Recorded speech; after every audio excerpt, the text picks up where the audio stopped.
Nessa segunda parte, pessoal, nós vamos observar aqui essa segunda fase, tá? Da guerra, né? Já ali no ano de 1917, que é um ano marcante para esse acontecimento, né? Para a Grande Guerra, para a Primeira Guerra Mundial, porque ela vai promover uma dinâmica muito maior, tá certo? É a partir do ano de 1917 que você vai contar, por exemplo, com a saída da Rússia e a entrada dos Estados Unidos. Aqui, pessoal, não é como um jogo de futebol, tá certo? Então levantou a plaquinha, saiu a Rússia e aí entrou os Estados Unidos. Não, não é bem assim, tá certo? A Rússia iria sair da guerra muito por conta da sua própria política, tá? O czar, que é o imperador ali dos russos, ele vinha cada vez mais perdendo prestígio, cada vez mais perdendo a governabilidade. Os soldados, então, estavam se rebelando contra os seus superiores e até mesmo contra as ordens do próprio czar. Ele vem perdendo essa popularidade e quando estoura ali a Revolução Bolchevique, certo? A Revolução de outubro, novembro de 1917, tá? Ali é o fim. Né? Quando os bolcheviques tomam o poder, eles já começam a arrumar para um acordo, para um tratado, para fazer com que a Rússia saísse da guerra. Até porque era uma das exigências, vamos dizer assim, da população, né? Lá desenvolvida, resumidas pelo Vladimir Lenin nas teses de Abril, do qual colocava-se então o pão, a paz e a terra, a comida, a saída da guerra e a redistribuição de terras. Essa saída da guerra, pessoal, ela foi acordada então pelos bolcheviques, né? Foi oficializada também, né, no ano de 1918 pelo Tratado Brest-Litovsk, tá? Então eles assinam ali e retiram a Rússia da guerra, o que dá um respiro, vamos dizer assim, para as potências centrais, tá? Outro acontecimento aí que também vai ocorrer nessa segunda para terceira fase desse conflito é a derrota da Itália.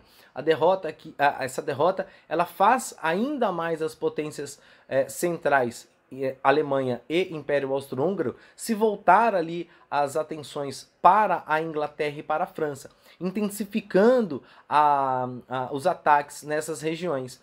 Aqui, pessoal, atacar a Inglaterra diretamente seria extremamente difícil. Então, logo, a Alemanha intensificou o seu ataque marítimo.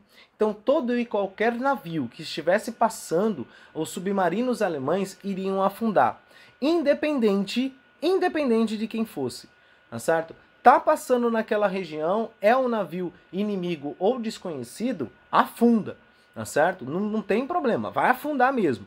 E isso, obviamente, ocasionou alguns problemas, né?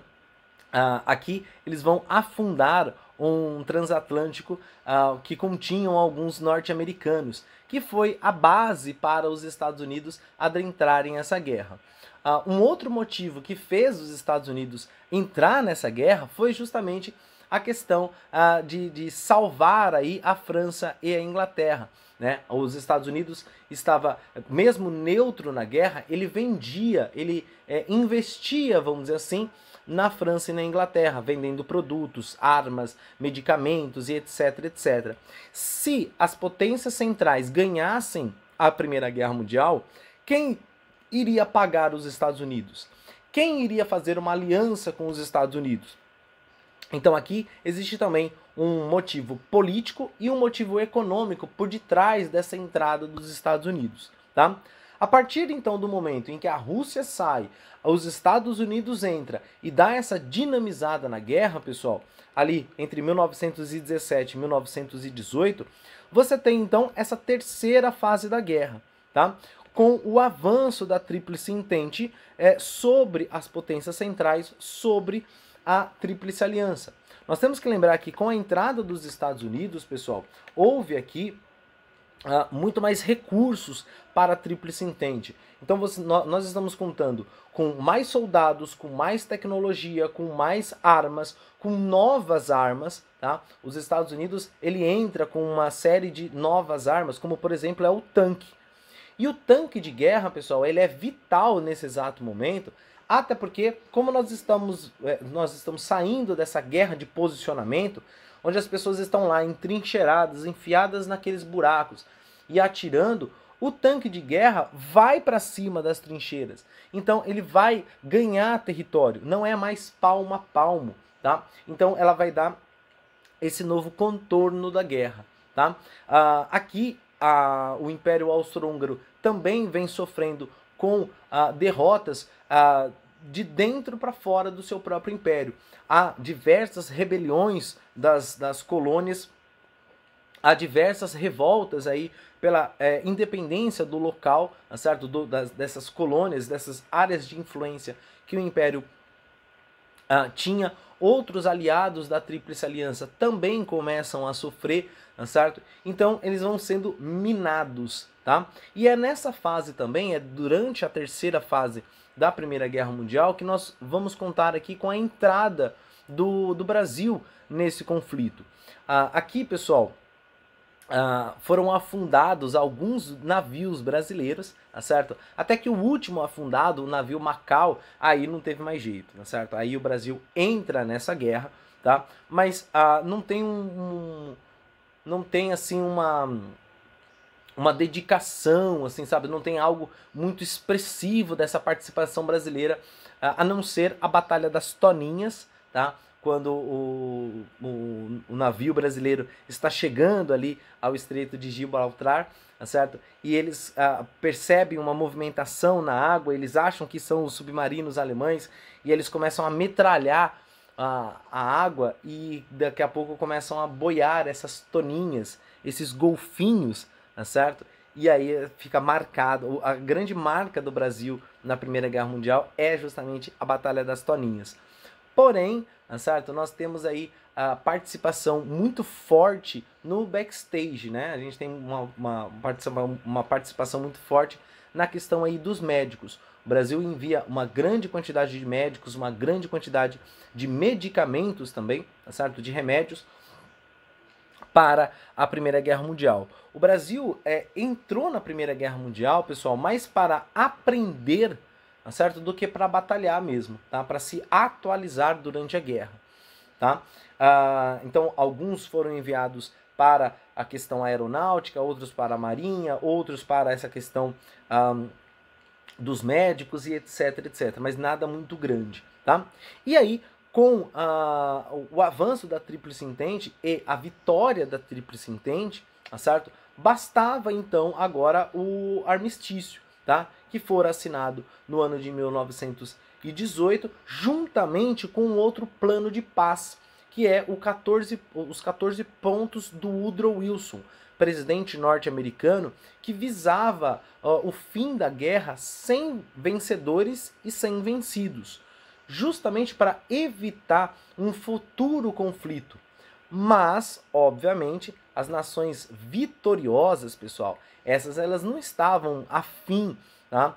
De não serem ressarcidas ou de não esfregarem na cara do seu inimigo a sua vitória, tá? E os 14 pontos aqui, esse tratado do Woodrow Wilson, ele é jogado para as cucuias, tá certo? E uma série de reuniões vão sendo feitas e decide-se então o Tratado de Versalhes, tá? Esse Tratado de Versalhes, pessoal, ele depositava toda a culpa na Alemanha, porque foi a Alemanha, segundo a França e a Inglaterra, que iniciou a guerra.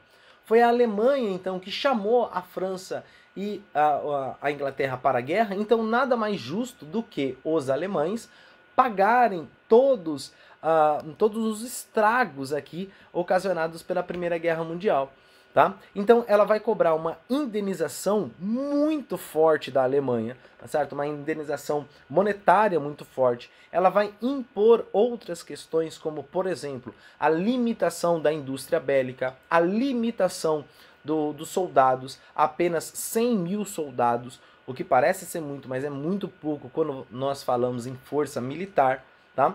A devolução de várias colônias ultramarítimas, tá? A devolução também ali do corredor polonês. Então, isso foi trazendo para a Alemanha um sentimento de humilhação muito forte. E, obviamente, com o passar dos anos, esse sentimento de humilhação passa a ser também um sentimento de revanche, tá?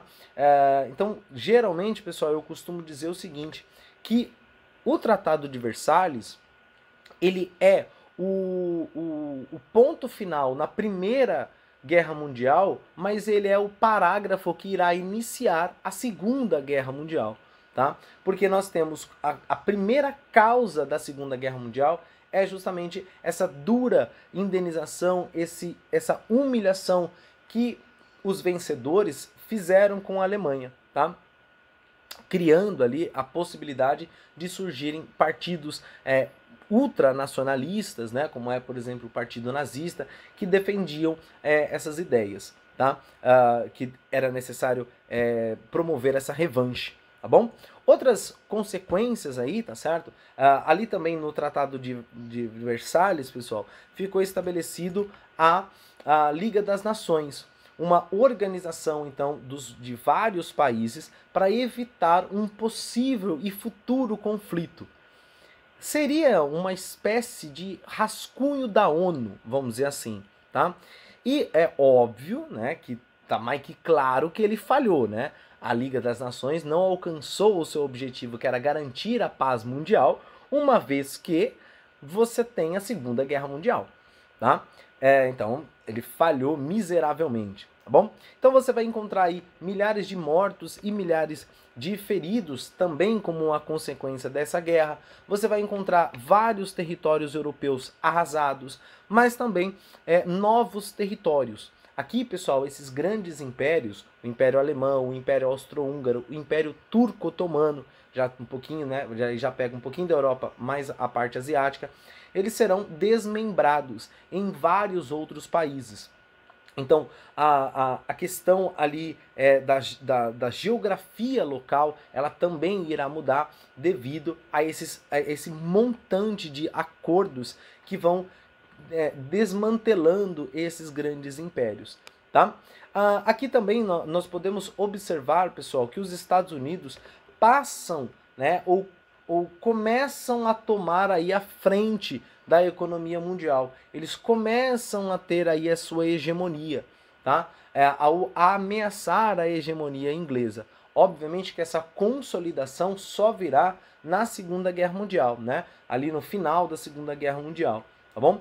E, obviamente, esta guerra, pessoal, ela causou aqui a abertura o suficiente para o desenvolvimento de teorias como o comunismo, tá certo? E os regimes totalitários, tá? O comunismo, por conta ali da Revolução Russa, né? Ele vem crescendo, e a crítica a esse comunismo é justamente os regimes totalitários, o fascismo primeiro, depois o nazismo, tá certo? E aí se estendendo para outras regiões, né? E outros movimentos como o franquismo, o salazarismo.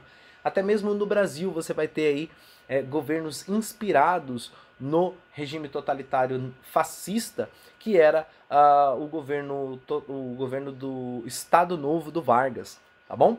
Tranquilo? E aí então finalizamos, tá certo? A parte aqui faltante, né? Da Primeira Guerra Mundial, tá certo? Se alguém aí tiver alguma questão, alguma dúvida, deixa aí que eu comento com vocês, tá? Tranquilo? Valeu!